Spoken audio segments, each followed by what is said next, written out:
ముఖ్యంగా మన తెలంగాణ, ఆంధ్రప్రదేశ్‌లో ఈ మద్యపానంతోని లివర్ సిరోసిస్ వచ్చే అవకాశం పెరుగుతుందా? తగ్గుతుందా? అసలు ఎట్లా జరుగుతుంది? అసలు ముఖ్యంగా ప్రారంభంలో ఎందుకు పసిగట్టలేకపోతున్నాం? First and foremost thing as of now ఈ రోజుకి మాట్లాడుకుంటే మేము చూసే సిరోసిస్ ఆఫ్ లివర్ కేసెస్లో 50% ఆల్కహాల్కి రిలేటెడ్ ఉంది. ఓకే. 50%. మిగిలిన 50% non alcoholic fatty liver disease పెరిగిపోతుంది. హెపటైటిస్ బి, హెపటైటిస్ సి అనే వైరసెస్ ఇంకా దీర్ఘకాలికంగా లివర్ని డ్యామేజ్ చేస్తున్నాయి.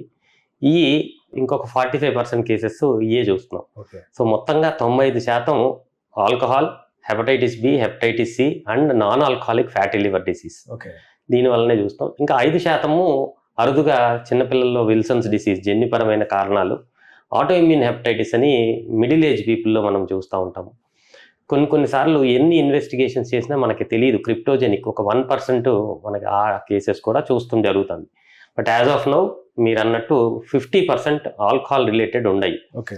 మీరు ఫ్యూచర్ అడిగితే డెఫినెట్గా ఆల్కహాల్ రిలేటెడ్ లివర్ డిసీజ్ తగ్గుతున్నాయి.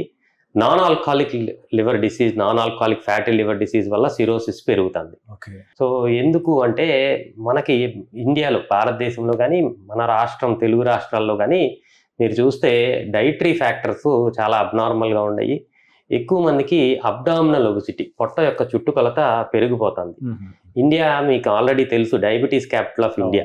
డయాబెటీస్కి, నాన్ ఆల్కహాలిక్ ఫ్యాటీ లివర్ డిసీజ్కి డైరెక్ట్ కోరిలేషన్ ఉంటుంది. సో మనము నెక్స్ట్ 10 yearsలో చాలా ఎక్కువ non alcoholic fatty liver disease చూసే అవకాశము, ఈ అవగాహన రాహిత్యం ఎక్కువ ఉండటం వల్ల ఇంకా ఈ పెరిగే అవకాశం చాలా ఎక్కువగా ఉంది. మీరు తీసుకునే అదే మందులు, అదే నాణ్యమైన మందులు మెడ్ ప్లస్ బ్రాండ్స్ పై సగం ధరకే.